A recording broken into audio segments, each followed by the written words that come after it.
Hi, everyone. Thanks for joining me again.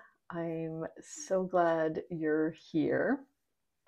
I'm Renee. I live in the Pittsburgh, Pennsylvania area, and I'm a new knitter. I started knitting this year. Mm, March, February, March. I took a couple lessons from a lovely woman named Carol at a local yarn store and practiced a couple swatch patterns and then cast on a scarf, which is so typical. I don't recommend it though. All of you know why, because it's a project that never ends. But at the same time, oh yeah, I also made a beret out of some chunky yarn. I'm going to actually talk about that in a moment. But here I am. I am going to be inserting a clip that I did yesterday after I returned from the Pittsburgh Creative Arts Festival, Knitting and Crochet Festival. I wasn't going to go, and then I decided at the last minute to go because my husband said, "Here, I'm going to give you some early birthday money." um, while I'm resealing the driveway, I really want you to go to this festival and just have fun meeting people and go to a small festival before you go to a larger one. All of the things that he knew I would enjoy. And I thought, all right, okay. I really did want to go because I wanted to uh, you pay the admittance fee and be counted in the head count of people that went so that it continues. I know that's important. Anyway, you'll see that clip. Well, it's probably semi-coherent because I was so excited, so excited. So I just wanted to I wanted to update you on a few things. I also wanted to show you the outcome of going to that festival. First, I wanted to talk about that beret that I just mentioned. I took a few photos of it because I have it on my Ravelry page. I am Renee PGH, that stands for Pittsburgh, on Ravelry. And I've actually created an Instagram account, which is Adventurer Knits. I wasn't going to. I have one, a personal one, which I never use.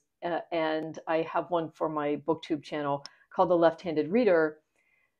But it was getting confusing, so I really wanted to devote an Instagram, and I also wanted to post the fact that about going to the festival and connect with people. So I do have an Instagram account now. Please connect with me over there.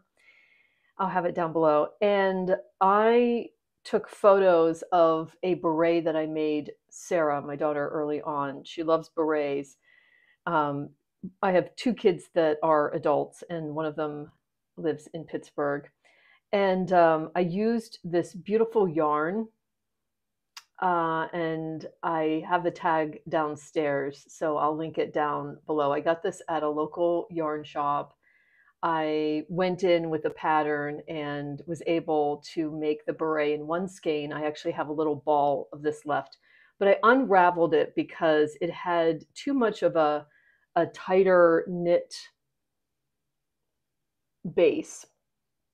And Sarah has a beret that has, it almost looks like an I-cord or really chunky bind off, and then it just blooms out from there. And I've been, she knew that I was going to redo it.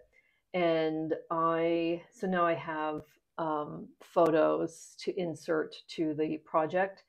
And I found it might even be my favorite things knitwear. I found a beret. It's not beret number one. I forget what it is because I apparently didn't save it in my Ravelry, which I have open here on my iPad.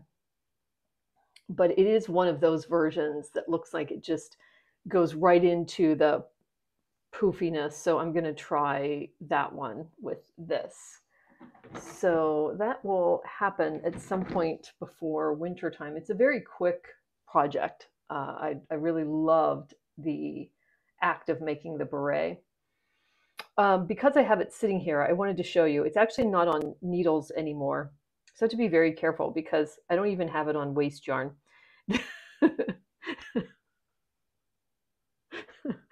I have been continuing to work on my Sophie scarf, which is using Pearl Soho's Morning. Oh, I guess I'm going into I don't know what order I'm doing my knitting projects and I'm just looking at whatever's sitting in front of me. But I now am at the point where I'm decreasing. So I'm halfway through according to the pattern. And it just feels like I'm also halfway through this collapsing cake of yarn. But this is Pearl Soho's Morning. And it's a really interesting blend. Let me see if I have a tag. Yeah. I didn't think I could wear this against skin, and so I ordered a couple different skeins of Pearl Soho really early on when they were having this big 25% off sale, and I was a new knitter, and this was one of the yarns, and I at the time thought, oh, I don't know if I can wear this against skin. Now it feels fine. I feel like the more you have your hands on it and everything, it feels fine.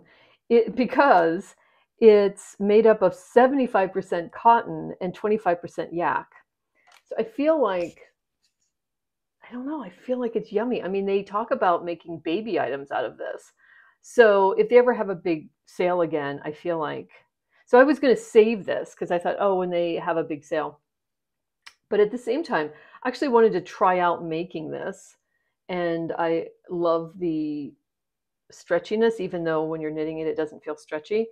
And I either thought when I'm done with this, I would embroider on it or I would dye it.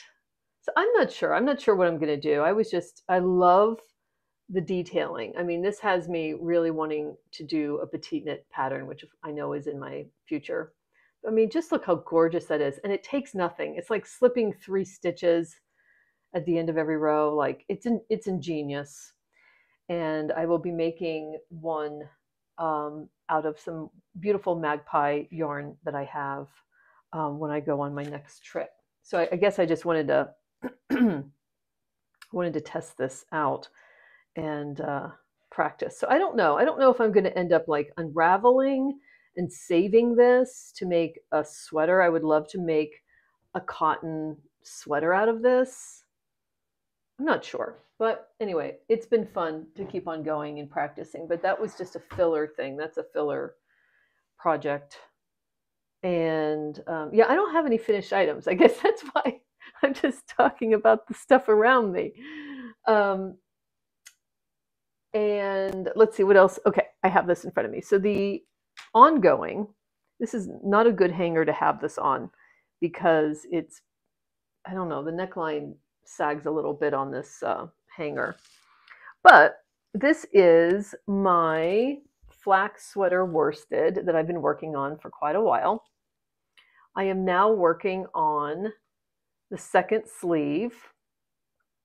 It's where I joined in. Really weird how you can see where you join in. And I'm done. I had already been done with this sleeve. And what I did since the last time is I did the ribbing. And I used Jenny's super stretchy bind off. I love that. It's extra step. It takes quite a while, but man, I am all for it. I didn't do it on here, and you can really tell the difference. So I went, this is a size 7 needle. This is a size 5 needle on the binding. This is the first full-size sweater that I've made. Is this the back? Yeah, this is the front. And what did I want to say? Oh, I'm using Color Theory, Lion Brand Color Theory yarn. This is the Two of Wands yarn. It's 100% acrylic. I found it at Hobby Lobby on clearance. $3.33 a skein. This was months ago. And I love the color. It's Canyon. And I love the way this feels. If you're looking to practice something or just want to make a sweater for how many skeins? I don't know, maybe 4 skeins? Want to make a sweater? I mean, it's not normally $3.33, but you can get it at Joann's, if you use the coupons strategically, it's like $8 a skein, which sounds expensive to me, but you can use the coupons, and also they have 25% off sales a lot. And on the Lion Brand website, and also get it cheaply. But Hobby Lobby, that was the first time I'd ever been in a Hobby Lobby. I just stopped because I was going by it and I was in a construction zone, so I was stuck in traffic, and I just decided I would stop. And there was the like 4 skeins or so.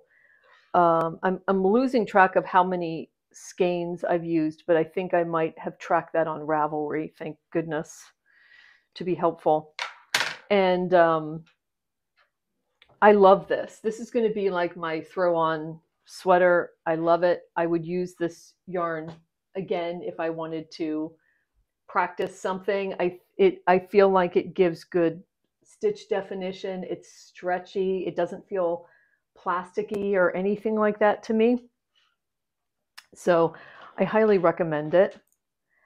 And this is the only project and the only yarn that my cat is obsessed with. Now that this is bigger and I have it on my lap and I'm sitting there knitting in the evenings, she will come up and she needs to be on this yarn. She needs it a little bit. I try not to let her do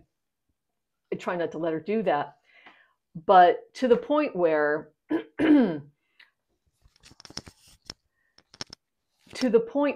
I actually went out and used a nice coupon and got another skein in another color. This is called Raisin. And I am making her a blanket. So I didn't start using the garter stitch on the bottom as I did on the sides to prevent curling. So I went ahead and put like a couple purl rows, and to allow, maybe this will fold up and then the rest of it will, it's just going to be this wide, and it's going to be as long as what makes sense. And she'll probably never lay on it because it's for her, but we'll see. But yeah, this is fun. I actually took this with me, even though it's on a longer cable than it needs to be, but I don't know. These are my Knit Picks wooden needles. I took this on with me to like a doctor's appointment, sitting there in the office waiting and mindless, and it's really fun. And it's just my little fun on the go, not on the go, but just fun project that I have sitting at the side whenever I want to work on that. So that's fun. A couple weeks ago, I don't think I've shown this yet, but a couple weeks ago, I casted on, I had the Kobu, do I have it here? I had the Kobu bamboo cotton yarn from Joann's that I'd gotten a long time ago. And I wanted to make a summer top with it, but then I had never gotten around to actually making it. And I just dropped a stitch, so I want to, okay. I wanted to make a raglan, and a raglan type, because I'm doing a raglan here, and I just wanted to make something that I knew I could make since I had apparently been doing this raglan over here. And I found a pattern made for Kobu, even though, as it turns out, I'm actually not using Kobu in all of it. But it's called Eastport Raglan by Erica Jakowski, Fiddle Knits and One More. It's a free pattern. She used Kobu in her pattern. It's not size exclusive. It has, maybe 5 sizes or something, 4 sizes. And I used the Kobu in the neck. This doesn't have any short rows. It's like as simple and quick as can be. Let me see if I can hold it up this way. And, I'm doing the raglan. It's on a smaller cable. But I'm doing the raglan, and I'm going to redo the neckline because I actually don't like how the neckline is floppy. compared to the rest. I guess this would kind of be the front. But isn't this beautiful? This is the reason that I had the idea for this is I loved the K plus C cotton that I used to make my Pearl Soho circular yoke shirt. The shirt that I actually wore to the festival yesterday. And I love that yarn. It's so inexpensive. And I was obsessed with this color of it, which is called red wood. And it's the most, like, I call this like an academic red. It's not burgundy. It's just pure deep red. I was obsessed with this. And so before the summer ended, and while I could get it on some sales at Joann's, I wanted to pick up a couple skeins. And at the time, I didn't have any other plans. And I cast this on. I love this pattern. I'm in the increase section. I want to keep going until I'm done with the increases. And I've split for the sleeves. I want to get these stitches back on, just about to slip a stitch.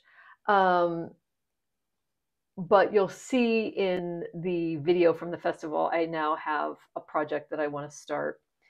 I think I'm going to keep going until I split for sleeves, since I only have a sleeve left to do on this flax sweater. And then I'm going to put it on hold and save it for my scuba dive trip to Bonaire, which is in November, because it'll be cotton. I can take it with me as a cotton project. I do need your advice, though. As I said, to me, this neck is floppy, even though I used a size 5 needle. And I'm sorry, I'm just like so jumping ahead of myself. I didn't even tell you. In this pattern, you use a size 5 for the neck ribbing. And I ended up, the body is also a US 5. Okay. Yeah. I want to redo the neck. You start at the neck, but how best to do that? Do I just keep on going and make the top? This is a short sleeve top, by the way. And then do I undo the collar? And then when you undo the collar, are you picking up stitches at the bottom here? I feel like I don't know if I'm qualified to do that. Or maybe I just knit the whole thing. I mean, I don't mind the way that this collar looks when I have it on. And then the point was I was going to do the neck and then the ribbing on the sleeves I was going to do in the blue. I just love that. So now that I'm thinking out loud, maybe I should just, I mean, it looks like it's big, but when it's on, it's not big. I've tried this on. I've lost stitches trying it on. Yeah, maybe I'll just wait until I split for sleeves. And if I'm putting this on waste yarn anyway, then I'll try it on and see what I think about the neck. But I love this cotton. Like, I feel like it's stretchy and I don't feel, it's not splitty at all. It's not mercerized. Get yourself some of this. Super inexpensive. Yeah, that's that. So that does it. Oh no, I have a sock. I'm actually making a full sock now. So my idea was that I would make a sock to the point of the foot. And actually, I decided to go the whole way using the Patons Kroy sock yarn that I love. I love this sock yarn. I actually like it for socks better than the stroll fingering that I talked about in my last video that I picked up.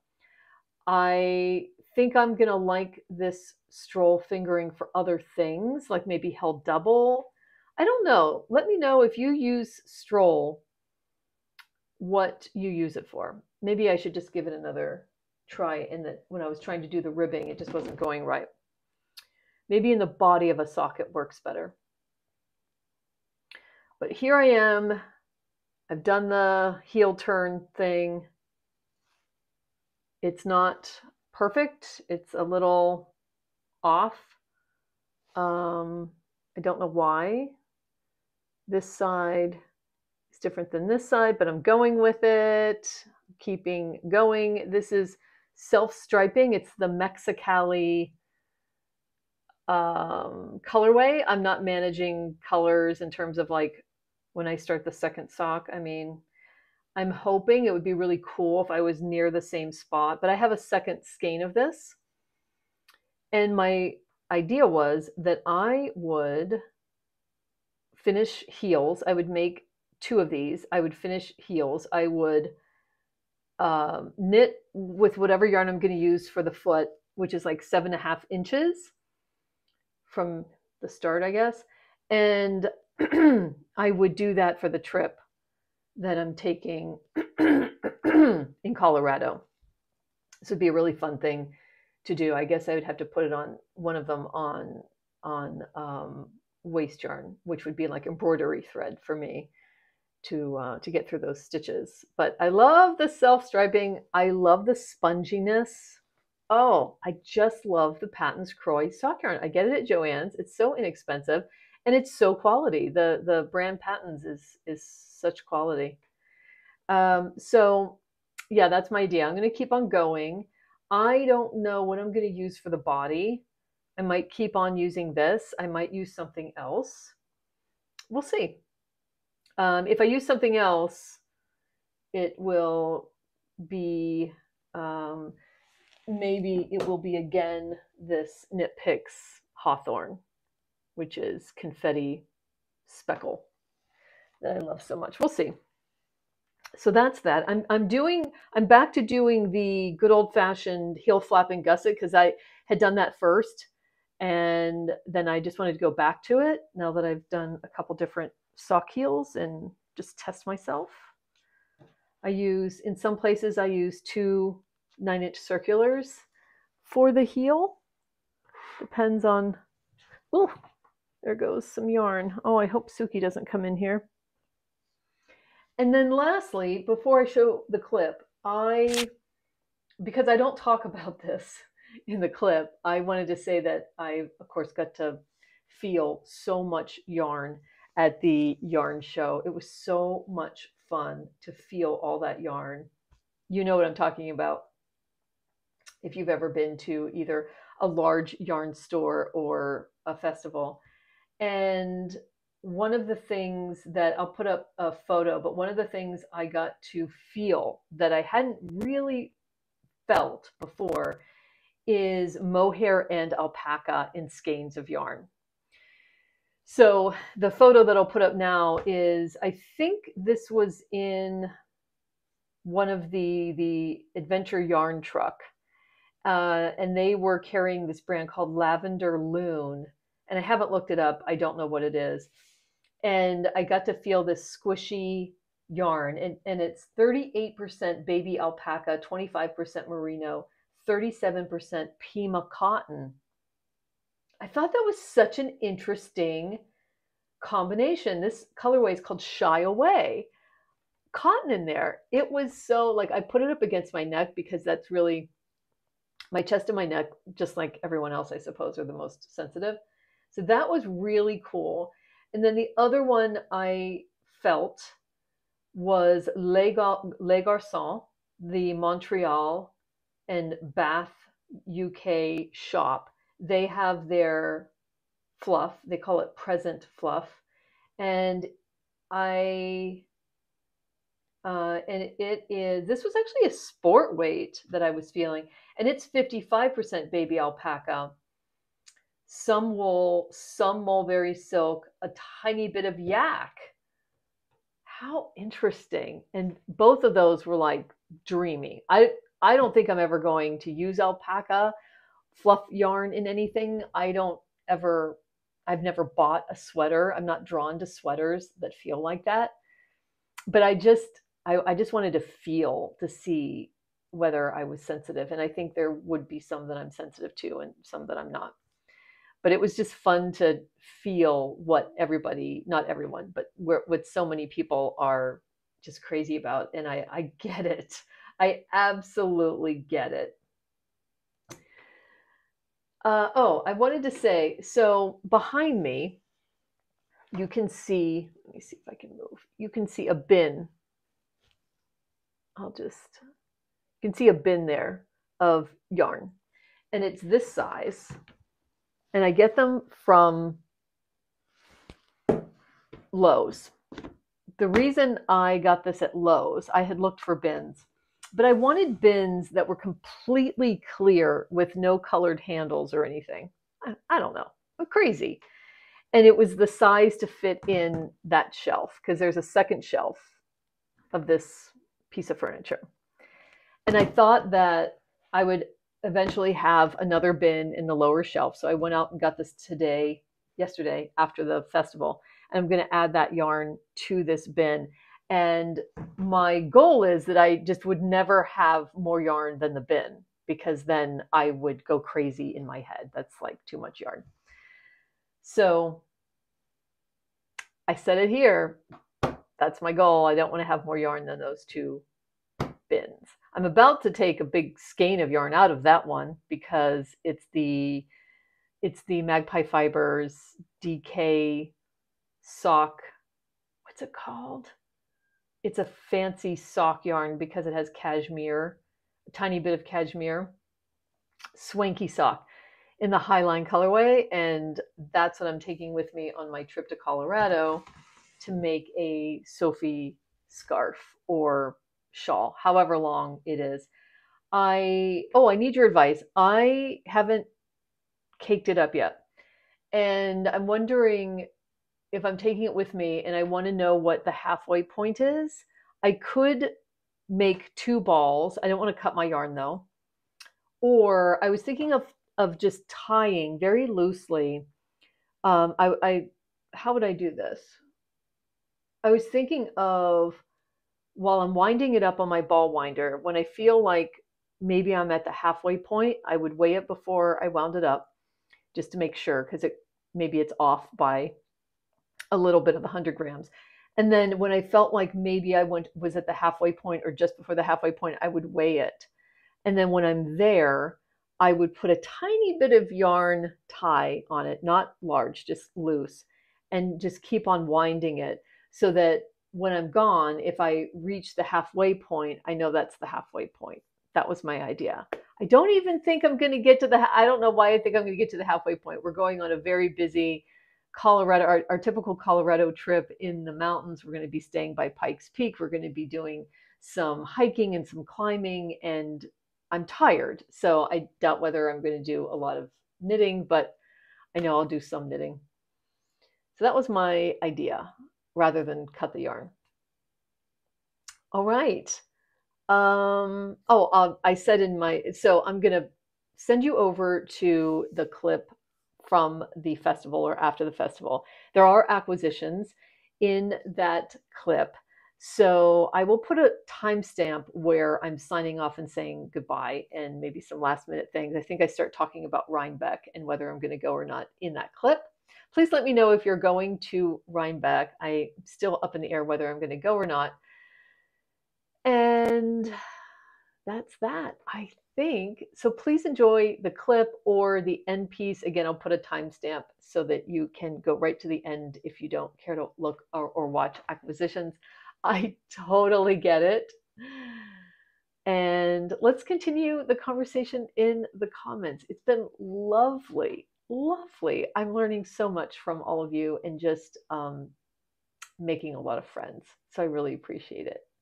All right, friends, I enjoy the next clip and I look forward to seeing you in the next one. Bye.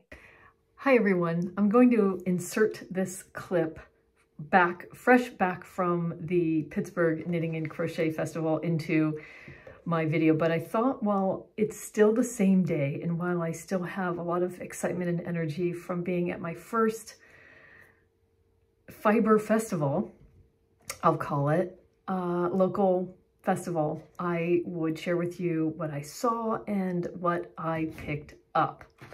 So this was the 2024 Pittsburgh Creative Arts Festival, Knit, Crochet, Quilt, Create, and it was held at the DoubleTree in Greentree, which is a part of Pittsburgh.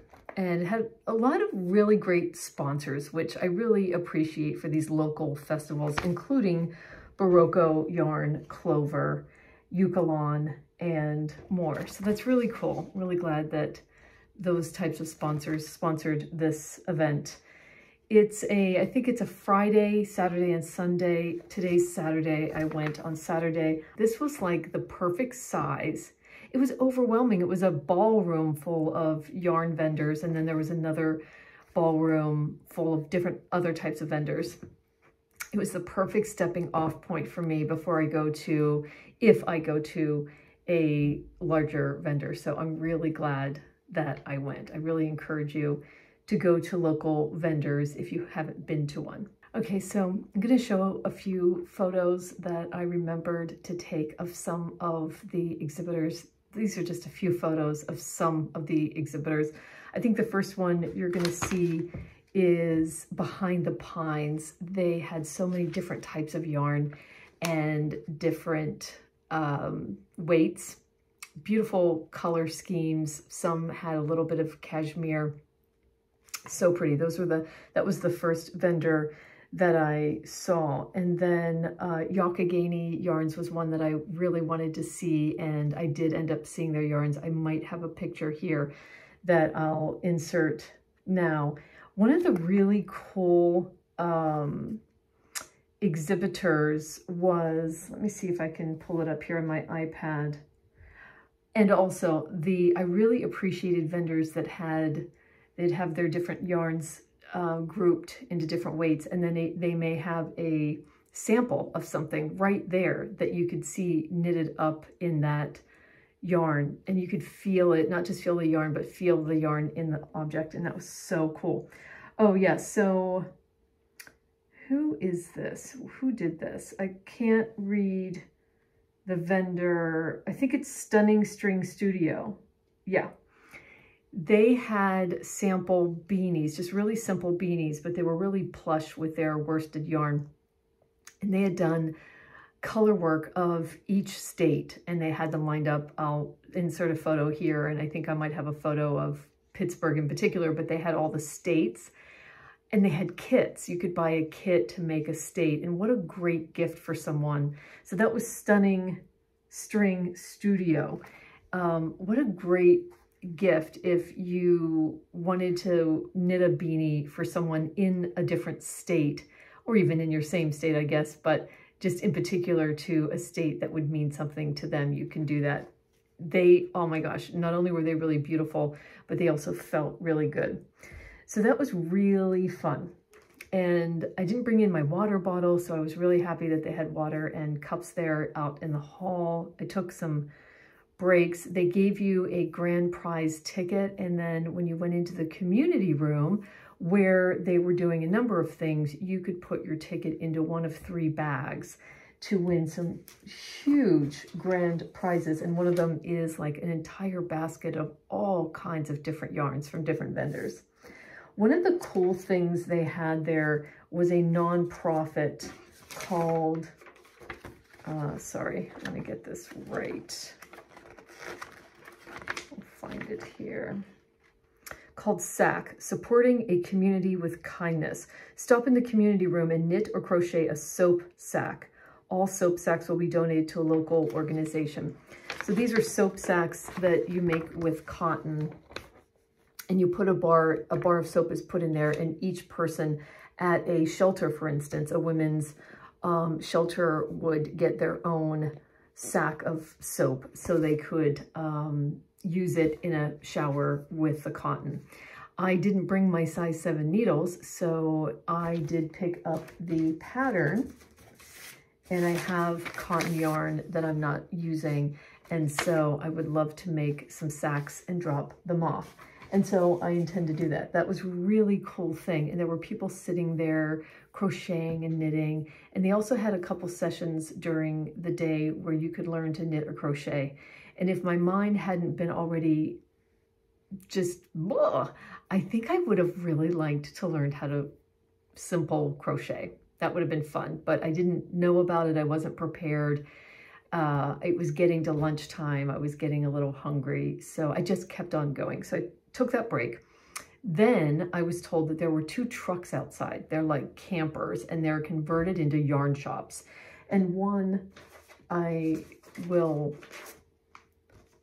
let's see.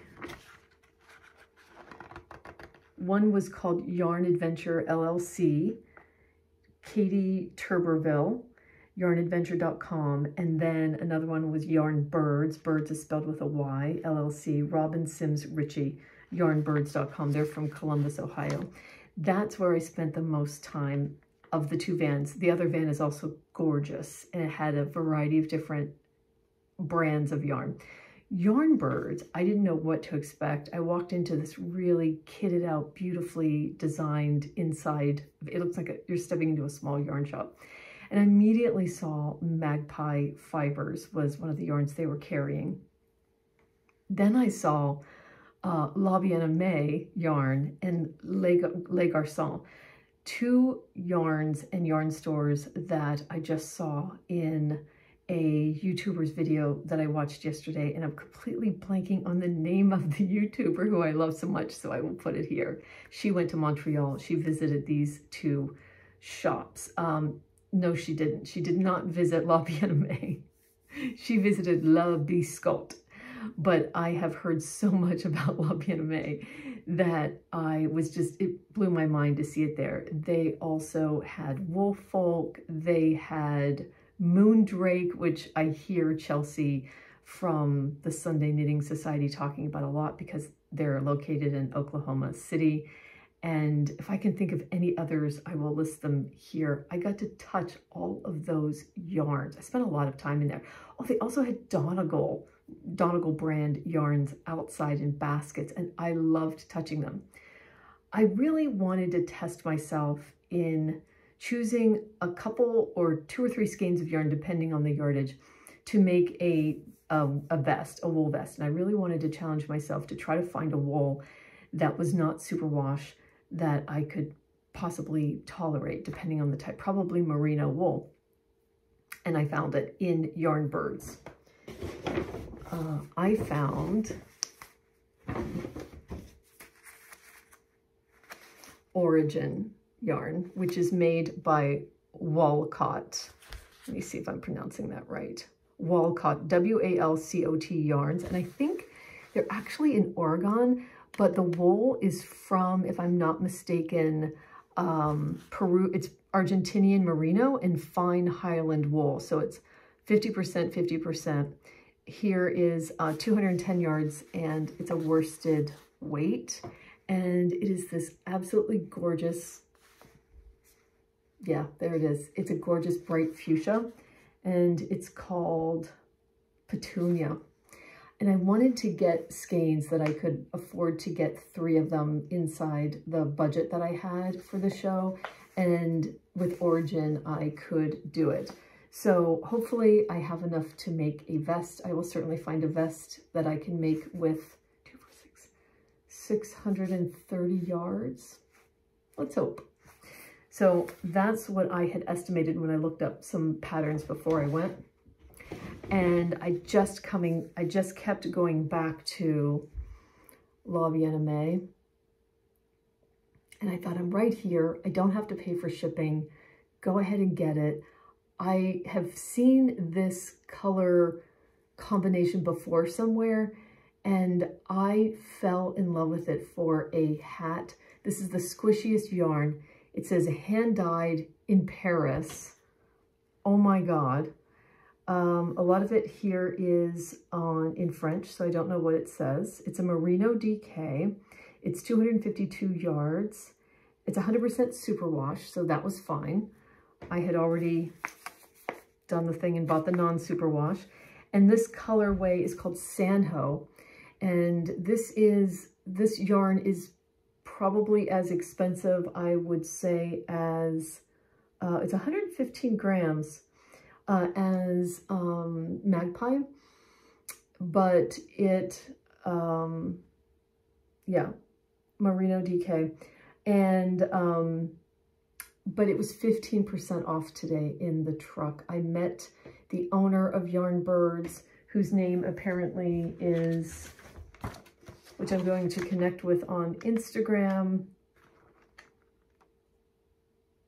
Her name is Robin Sims Ritchie. I'll connect with her on Instagram. And she asked me if I was going to Rhinebeck, and I said, I don't know. If I do, it'll be on Saturday. And she said, well, on Friday, we're going to be at Cake-A-Palooza with everybody else. So consider going to Cake-A-Palooza. They have timed tickets, and it's in the parking lot at Cake Wool Company in Saugerties, probably. And it's just kind of like an opening event with Magpie and many other vendors. I don't know if I'm going to do that, but I was glad to meet her, and I wished I could have gotten a local dyer yarn, but it was funny, when I had this in my hand, I said to Robin, I know I want to get this, like, I will pay for this now. I still don't, like, I think this is going to be it. This is what's really speaking to me today, but I just want to go back to the ballroom one more time. So she kept this behind the little outdoor counter, and I went back and I took a break and I took my time and I went through the ballroom and I looked at the photos I had taken, and I went back to the different yarns. And this one, because of its saturation and because it felt like a non-superwash that I could probably tolerate. I know I'm wearing a vest with this, or making a vest, so I won't have it next to skin. It is not as prickly free as this, but it has the slightest prickle on my neck, and not too bad. So this really spoke to me, and so I went back and got it. It was so fun standing in line with people. I wore my circular yoke. I think I have a photo that I took in the parking lot. I wore my circular yoke and by Pearl Soho, and people commented on that. I was a little embarrassed to wear it because it's one of the first things I ever made, and it has mistakes, especially like in the back where I had to duplicate stitch. And I had like a little cardigan over it because I figured the hotel would be really cold. And apparently it was really cold yesterday, so they turned it down. So I took it off, and I thought, oh my God, everyone's going to know this is my first knit. And it's not like that. It's just not like that. Everyone's just looking and appreciating what you have on and remarking about it. I remarked about somebody's shawl. It was very thin and summery looking, and I'm not somebody that would wear a triangle shawl, but I loved it on her. And there were young people there that had their own knits, and they had designed them themselves, and it was so great. So this is Yarn Birds, and yeah, I had an absolutely amazing time. This is the Cake-A-Palooza card I was given. I had an absolutely amazing time. If you're going to Rhinebeck, let me know. I'll talk about that a little bit more in the video. I don't know if I'm going to go, but I want to know if you're going.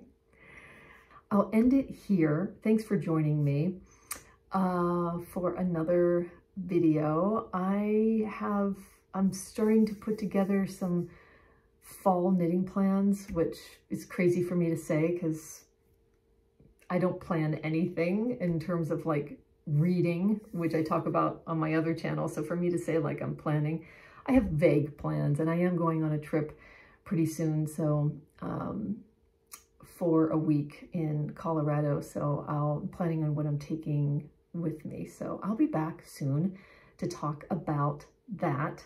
Of course, let me know if you were at the Pittsburgh Festival, and also let me know if you've gone to any local festivals of your own this summer. I'd love to hear about it, and continue the conversation in the comments. Thanks for joining me. Bye.